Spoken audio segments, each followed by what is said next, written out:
దేవునికి స్తోత్రం. యేసుక్రీస్తు ప్రభు కృపాసంగ ప్రియ సహోదరి సహోదరులకు మన ప్రభు అయిన యేసుక్రీస్తు వారి పరిశుద్ధ ప్రశస్తమైన నామంలో యూట్యూబ్ ద్వారా వాట్సాప్ ద్వారా దేవుని మాటలు వింటున్న మీ అందరికీ నా హృదయపూర్వక వందనాలు తెలియజేస్తూ ఉన్నాను. దేవుని బిడ్డలు అందరూ బాగున్నారండి.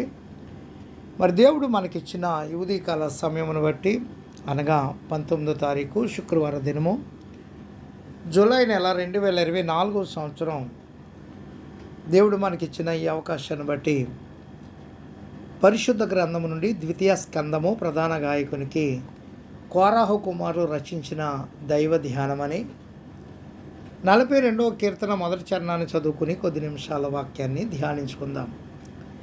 దుప్పినీటి వాగుల కొరకు ఆశపడినట్లు దేవా నీ కొరకు నా ప్రాణము ఆశపడుచున్నది. ప్రార్థన. పరిశుద్ధుడా ప్రేమమైన మా తండ్రి, వాక్యమైన దేవా నాతో మాతో మాట్లాడి మమ్ములను బలపరచుమని యేసుక్రీస్తు వారి నామంలో ప్రార్థించి వాక్యమును ధ్యానించుచున్నాము తండ్రి. ఆమెన్. ప్రభునందు ప్రియ దేవుని బిడ్లారా, కీర్తనల గ్రంథం 42వ కీర్తన మొదటి చరణంలో దుప్పి నీటి వాగుల కొరకు ఆశపడినట్లు దేవా నీ కొరకు నా ప్రాణం ఆశపడుతూ ఉంది. కోరహు కుమారులు రచించినటువంటిది మాటలు ఏమండే.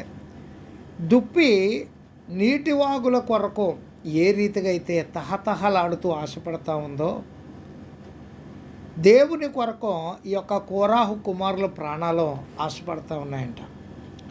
ఏమంటే దావీదు గారు ఎంతగా దేవుని యందు ఆసక్తి కలిగి ఉన్నాడో అంతగా కోరాహు కుమారులు కూడా, కోరాహు తిరుగుబాటు చేసిన తిరుగుబాటు తత్వం కలిగిన వ్యక్తే, కానీ కుమారులు మాత్రం దేవుని యందు ఏమంటే ఆసక్తి కలిగి ఉన్నవాళ్ళు.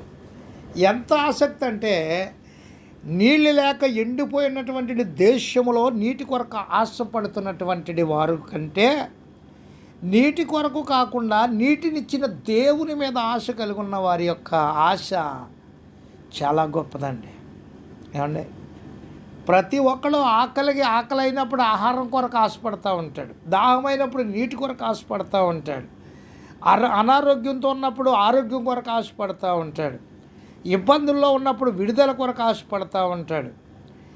ఏ రీతిగా ఏ సమస్య అయితే ఉందో ఆ సమస్య నుండి విడుదల కలగాలని వాటి మీద ఆశపడుతూ ఉంటాడు. కానీ ఒకటే దేవుని బిడ్డలారా, వీళ్ళు మనకు నేర్పిస్తున్నటువంటి పాఠం ఏంటంటే, నువ్వే సమస్యలో ఉన్నప్పటికీ ఆ సమస్యలో నుంచి విడుదల పొందాలని నేను ఆశపడతాం కదరా అబ్బాయి.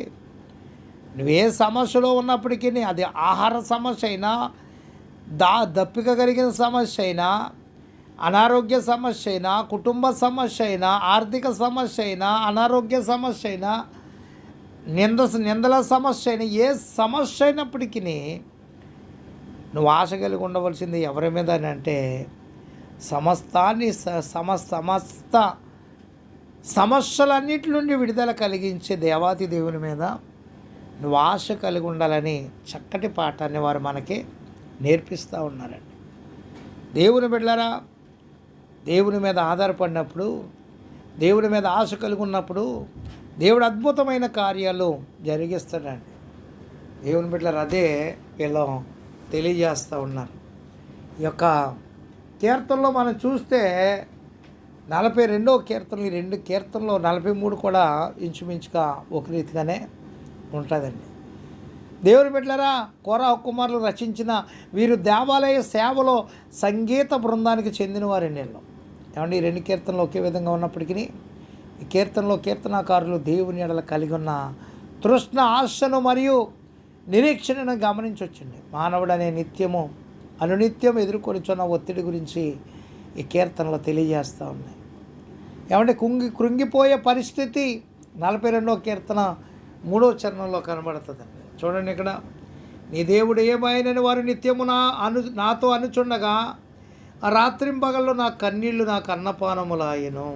దేవుని బిడ్డలారా, దేవుని యందు ఎంతగానో ఆసక్తి కలిగి అనుదినము దేవునిలో ఉన్నటువంటి వారికి సమస్యలు ఎదురవుతూ ఉన్నప్పుడు ఏమన్నా అనేకమైనటువంటి సూటిపోటు మాటలు ఎంతోమంది పలుకుతూ ఉంటారు. అదే మాట చెప్తున్నాండి, దేవుడు ఏమాయనని వారు నిత్యము నాతో అనుచుండగా రాత్రింపగల్లో నా కన్నీళ్ళు ఏమైపోయినాయి అంటే నా కన్నీరే నాకు అన్నపానము అయిపోయింది, అదే నాకు ఆహారముగా, అదే నాకు దాహముగా అయిపోయిందని తెలియజేస్తూ ఉన్నారు.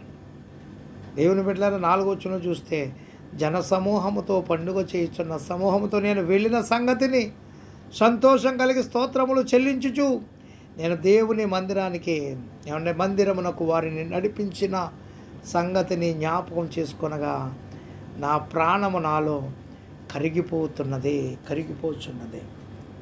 ఏమంటే ఎంతగా దేవుని సన్నిధికి అనేక మందిని నడిపించినప్పటికీ వారిలో సరైనటువంటి విశ్వాసం, అవగాహన, రక్షణ లేనప్పుడు సూటుపోటు మాటలుగానే మాట్లాడేవారుగా ఉంటారండి. అందుకే నేను దేవుని మందిరానికి వారిని నడిపించిన సంగతిని జ్ఞాపకం చేసుకునిగా నా ప్రాణం నాలో కరిగిపోతూ ఉంది, ఎంతగానో కరిగిపోతూ ఉంది, నీరైపోతూ ఉందని చెప్తూ 5వ వచనంలో, నా ప్రాణమా నీవు ఎలా కృంగి ఉన్నావు, నాలో నీవెలా తొందరపడుచున్నావు, దేవుని యందు నిరీక్షణించుము, ఆయనే నా రక్షణకర్త, నీవు నా దేవుడే నీవు చెప్పుకుని చింకను నేను ఆయనను స్తుతించేదను. దేవునికి స్తోత్రం కలుగునుగాక. ఎన్ని సమస్యలు, ఎన్ని ఇబ్బందులు, ఎన్ని ఆటంకాలు వచ్చినప్పటికీ గమనించండి దేవుని బిడ్డలారా, ప్రాణంతో చెప్పుకుంటూ ఉన్నారు వీళ్ళు. ఏమనంటే, నాలో నీవు ఎలా తొందరపడతా ఉన్నావు, దేవుని యందు నిరీక్షణుంచు, ఆయనే నా రక్షణకర్త, నీవు నా దేవుడు నీవు చెప్పుకొని ఇంకను నేను ఆయన్నే స్తుతిస్తాను. యోబు భక్తుడు అనేకమైన సమస్యలు వచ్చినప్పుడు యెహోవా ఇచ్చిన, యెహోవా తీసుకుని పోయిన యెహోవా నామమునకే స్తుతి కలుగునుగాక అన్నాడు. కానీ ఏమాత్రం ఆయనని ద్వేషించను లేదు, దూషించను లేదండి. దేవుని బిడ్డలారా, ఆ యొక్క తృష్ణ ఉండుటను బట్టి, ఆ యొక్క ఆశ ఉండుటను బట్టి వారిని దేవాతి దేవుడు పరిశుద్ధ గ్రంథంలో వారి నామధేయాలు లిఖించటము జరిగి ఉన్నది. దేవుని బిడ్డలారా గమనించండి, 6వ వచనంలో చెప్తున్నా, నా దేవ నా ప్రాణం నాలో కృంగి ఉన్నది, కావున యోర్దాను ప్రదేశము నుండి, ఎర్మోను పర్వతం నుండి, మిస్సారు కొండ నుండి నేను నిన్ను జ్ఞాపకం చేసుకొనిచున్నాను. యోర్దాను ప్రదేశం, దేవుని బిడ్డలారా గమనించండి. యోర్దాను బాప్తిస్తానికి, విడుదలకి, రక్షణకి సాదృశ్యమండి. ఎర్మోను పర్వతము, ఎర్మోను మంచు గురించి ఎంత బాగా మనకి వాక్యములో చెప్పబడుతుందండి.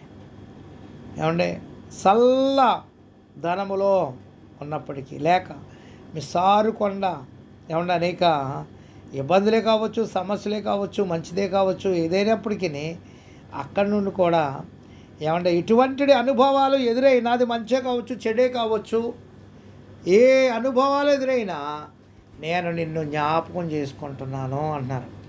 దేవుని బిడ్డలారా, ఎలాంటి సమస్యలు ఉన్నప్పటికీ ఆయనని జ్ఞాపకం చేసుకోవాలి. అందుకనే ప్రతి విషయమునందు, అది మంచిదే కావచ్చు, చెడదే కావచ్చు, ఏదైనప్పటికీ దేవుణ్ణి స్తుతించే రీతిగా ఉండాలని అపోస్తుడైన పౌలు గారు కూడా పత్రికల్లో తెలియపరిచారు.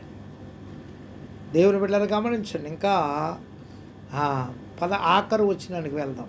ఆఖరు వచనంలో కూడా చెప్తున్నటువంటి మాట ఇవన్నీ తెలియపరుస్తూ ఆయన యొక్క అనుభవాలు తెలియచేస్తూ ఆఖరి వచనంలో ఆయన అంటున్నాడు, నా ప్రాణమా నీవెలా కృంగి ఉన్నావు, నాలో నీవెలా తొందరపడుచున్నావు, దేవుని యందు నిరీక్షణించుము, ఆయనే నా రక్షణకర్త, నా దేవుడు, ఇంకను నేను ఆయనని స్తుతించదను. 5వ వచనంలో అన్నాడు ఆయన. మరలా 11వ వచనంలో 2 చోట్ల ఈ కోరాహు కుమారులు తెలియపరుస్తూ ఉన్న 42వ కీర్తనలో ప్రాణాన్ని, కృంగిపోయిన ప్రాణాలతోటి మాట్లాడుతూ ఉన్నారండి. కృంగిపోయిన ప్రాణాన్ని, నా ప్రాణమా నువ్వు ఎలా కృంగి ఉన్నావు, నాలో నువ్వు ఎలా తొందరపడుచున్నావు, దేవుని యందు నిరీక్షణించు, దేవుడే నిన్ను లేవనెత్తుతాడు, నిన్ను బలపరుస్తాడు, నిన్ను ఆదుకుంటాడు, నిన్ను ఉంచుతాడు, నిన్ను నిలబెడతాడో.